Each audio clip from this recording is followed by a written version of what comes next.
يرسل يرسل يرسل என்றால் அவர் அனுப்புகிறார், அவர் பொழியச் செய்வார் என்று பொருள். أم أمنتم من في السماء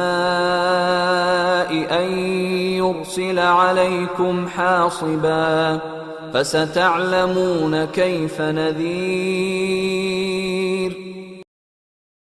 أم أمنتم من في السماء أن يرسل عليكم حاصبا فستعلمون كيف نذير. குர்ஆனில் ஒரு வார்த்தை கற்றதற்காக ஜஸாக் அல்லாஹ் ஹைர். அல் முமினூன் திருமண சேவை வருடத்திற்கு 365 ரூபாய் சந்தாவில் அளவற்ற வரன்களை பெறுவீர். தொடர்புக்கு 9042 121286. அல் முமினூன், உங்கள் வீட்டில் ஒருவன்.